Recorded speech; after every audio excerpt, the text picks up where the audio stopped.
अच्छा, यूपी चुनाव जो भी होने वाली है, बेसिकली 5 स्टेट में चुनाव है, पर मेरा मेन फोकस यूपी का है। और आप सभी लोग हैं, जितने भी मेरे दर्शक हैं, जो मुझे देख रहे हैं, उन्हें पता है कि मेन जो पर्टिकुलर स्टेट को टारगेट किया जा रहा है, सारी मीडिया कवर करेगी यूपी चुनाव को, उसके बाद पंजाब को देखेगी, उत्तराखंड को देखेगी, और मेन फोकस यूपी की होने वाली है। बट मैं कुछ बातें कुछ लोगों से करना चाहता हूँ, कुछ लोगों से क्या, मेजॉरिटी लोगों से, मैक्सिमम लोगों से ये कहना चाहता हूँ कि आप इतने सालों से जिस पार्टी को वोट देते आ रहे हो,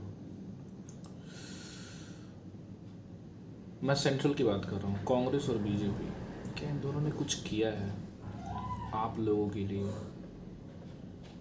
ये आपको ही पता है कि कुछ नहीं किया गया है। तो आप सोचिए कि आने वाले फ्यूचर में अगर आप इन्हीं पार्टियों को वोट देते रहोगे तो ये क्या करने वाले हैं? ये इतने सालों में तो कुछ कर नहीं पाए। आप रीजनल पार्टी देख लो ना, आप सपा बसपा को देख लो, एटलीस्ट उन्होंने कुछ तो किया कि अपने लोगों को उत्थान किया, अपने लोगों को कम से कम एक हाशिए पे जो इनकी समाज थी उनको उठाया। करप्शन उन्होंने भी किया, नो डाउट, कोई दूध के धुले नहीं। हमाम में सभी नंगे हैं, वो वाली लाइन यहाँ पे बिल्कुल सही सूट करती है। पर किन्होंने ज़्यादा डैमेज किया? ये सेंट्रल पार्टीज जो बीजेपी और कांग्रेस है, इतने सालों से जो माइनॉरिटीज़ थी, मुसलमान थे, इतने सालों से कांग्रेस का झंडा ढोए, बस में उनको इन रिटर्न को मिला क्या? सिर्फ रुसवाई, गालियाँ। बीजेपी खुल के टारगेट करती है मुसलमानों को, नाम लेके कहती है उनको उनका वोट भी नहीं चाहिए। मुसलमान फिर भी लगातार कांग्रेस को वोट देते आ रहे हैं, देते आ रहे हैं, देते आ रहे हैं। और कांग्रेस भी ये चीज़ समझती है कि अरे मुसलमान जाएंगे तो जाएंगे कहाँ। ऐसे है कि मुसलमान जो वोट बैंक है, उनकी निजी प्रॉपर्टी है, वो कुछ भी करेंगे, मुसलमान तो वोट उन्हीं को दोगे। ये सोच बदलनी पड़ेगी, बहुत ज़रूरी है। आप देख लीजिए, हर पार्टियों की एक एक लीडर है। सपा यादवों को सपा एक प्रतिनिधित्व करती है, पार्टी है उनकी। दलितों की मायावती। मैं खासकर यूपी की बात कर रहा हूँ।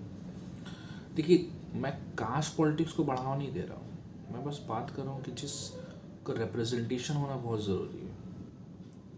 फ़िलहाल अभी ताने बाने ऐसे हैं कि पर्टिकुलर स्टेज में असुद्दीन ओवैसी जो मुसलमानों का लीडर बनना चाहता है, इसमें उसकी अपनी सोच है, वहाँ की जनता अगर उसे एक्सेप्ट करे, पर जनता को इन कांग्रेस और बीजेपी के चंगुल से हटना चाहिए। किसी भी जात के लोगों, किसी भी धर्म के लोगों, उन्हें डेवलपमेंट पे देखना चाहिए, सबको मौका देना चाहिए। पर चुनाव में एक क्लियर कट सोच रखनी चाहिए कि मैं इस बार की जो चुनाव में किसे वोट दे रहा हूँ। ऐसी सोच बनवानी पड़ेगी, ऐसी सोच अपने अंदर पैदा करनी पड़ेगी कि हमें सिर्फ और सिर्फ विकास के मुद्दों पे, एजुकेशन के मुद्दों पे, अस्पताल के मुद्दों पे, बेहतर माहौल जो हो, एक समाज में एक अच्छा वातावरण हो, जहर ना हो, नफ़रत ना हो, नौकरी के मुद्दे पे। सबसे बड़ी बात यह है कि अगर आप नौकरी में, अगर आप कोई रोज़गार में, आपकी बिज़नेस अच्छी चल रही है, आपकी रोज़गार आपको मिल रही है, जो आप पढ़े हो, उस पढ़ाई का जो सारांश है, उस पढ़ाई का जो मेन मुद्दा है कि आप कामयाब हो पाओ, आप कामयाबी की तरफ जा रहे हो कि नहीं, आपको नौकरी मिल रही कि नहीं, आप खुद स्वरोजगार पैदा करने की स्टेट में हो कि नहीं, इस चीज़ पे फोकस करना चाहिए। और सरकार जितने वादे करते हैं उनकी एक ब्लूप्रिंट तैयार रखनी चाहिए, और आम जनता को देखना चाहिए कि क्या क्या इन मैनिफेस्टो में कितने वादे सरकार ने पूरे किए। यही होना चाहिए चुनाव की रियल इश्यूज, रियल मुद्दे। बाकी सब भटकाने वाली, बेवकूफ़ बनाने वाली चीज़ें होती हैं, जो कि आम जनता को इस चीज़ से बचना चाहिए, और आम जनता को देखना चाहिए कि मेरे लिए कौन सा नेता बेहतर है। थोड़ी सी सोच बदलनी चाहिए। देखिए, मैं तो पर्सनली आम आदमी पार्टी को सपोर्ट करता हूँ, और मैं चाहता हूँ कि वो पार्टी पूरे नेशनल, एक कहा जा सके पूरे पूरी की पूरी कंट्री में as a central party rule करे। एक बार उनको चांस दिया जाए। हमने कांग्रेस बीजेपी को देखा है इतना साल करते हुए। कांग्रेस ने भी कुछ किया, लेकिन बहुत सारा डैमेज किया। बीजेपी तो कुछ खास डेवलपमेंट तो नहीं किया, लेकिन हाँ, बांटने वाली काम बहुत की।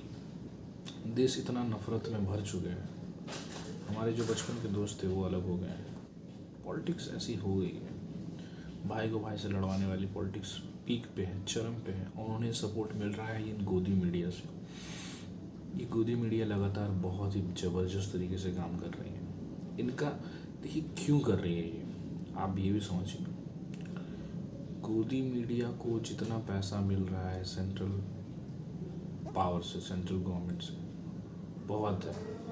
उन्हें पैसे भी मिल रहे हैं, उनके मालिक भी उनसे खुश हैं, क्योंकि आप मोदी नाम का और सेंट्रल गवर्नमेंट की भोपू जब तक बजाते रहेंगे, उनकी तरफदारी करते रहेंगे, सेंट्रल वाले भी खुश रहेंगे, सेंट्रल वाले चैनल के मालिकों को पैसे देते रहेंगे, चैनल के मालिक को पैसे मिलेंगे तो वो भी शांत रहेंगे। यही होते आ रहा है। और बाकी बहुत सारे ऐसे पत्रकार हैं जो अपने आप को सबसे ज़्यादा, कैसे हम बिका हुआ अपने आप को माने, कैसे सबसे ज़्यादा कैसे सबसे बड़े चमचे के तौर पे हम अपने आप को स्थगित कर, अपने आप को प्रमाणित कर लें कि मेरे से बड़ा कोई चमचा नहीं है, मैं सबसे बड़ी दलाली करूँगा। अच्छे, अब ये बताइए, मीडिया का ये काम है, मीडिया का काम है सरकार के अगेंस्ट खड़ा होना, सरकार के साथ खड़ा होकर कोई सरकार,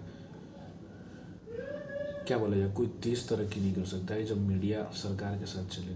तो फिर आम जनता की कौन सुनेगा? आम जनता को सिर्फ विपक्ष को गालियाँ दिलाया जा रहा है। आम जनता के दिमाग में सिर्फ ये डाला जा रहा है कि विपक्ष चोर है, विपक्ष खराब है, आपके पास एक ही एक पार्टी है, चाहे वो अच्छा करे बुरा करे, पर मीडिया उसको अच्छा ही दिखाता है। मेजॉरिटी 80% काम गलत कर रही है, पर मीडिया उसको इस तरह से पेंट करता है कि लगता है कि आप लोगों को लगे कि वो बहुत ही अच्छे काम कर रही है। अब देख लीजिए 90% मीडिया यही कर रही है और कुछ नहीं कर रही है। आपको पता ही है, आप देख ही रहे हो। देखिए बहुत लोग हैं जो सब कुछ जान के भी आंख में पट्टी बांधे हुए, मैं उन लोगों से मुझे कोई वास्ता भी नहीं है। वो अपने देश की बर्बादी के लिए तय है, उन्हें सिर्फ धर्म का अफीम चटा दिया गया है। ऐसे नहीं चलने वाला है। आने वाली चुनाव में बहुत तरह की बाजार गर्म होंगी, तरह तरह की बयानें होंगी, बहुत ही भड़काऊ बातें भी होंगी, ऐसे ऐसे छुटभैया नेता भी निकलेंगे जो तरह तरह की बातें करेंगे। हमें सतर्क रहना है, समझदारी से काम लेना है, और हमें अपने मुस्तकबिल, अपने फ्यूचर को लेके ज़्यादा ध्यान देना है कि हमारे लिए कौन सा पार्टी और कौन सा नेता सही रहेगा, कि इन्होंने डैमेज किया है, कि कौन सही कर सकता है। अगर आपको कोई लगे नेता तो आप उसको वोट दीजिए, नहीं लगे तो आपके पास नोटा का बटन अवेलेबल है। हर लोगों से मैं बोल रहा हूँ, बट सोच समझ के वोट दीजिए।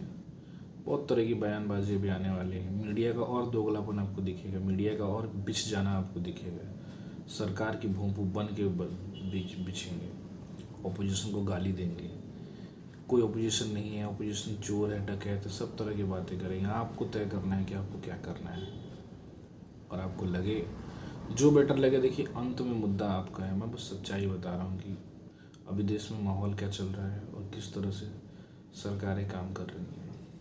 चलिए आगे मिलते हैं कि नेक्स्ट कुछ तरह की इश्यूज़ तो होते रहेंगे। मैं फिर आऊँगा अपनी कुछ वीडियोस के साथ, करंट फैक्ट्स के साथ।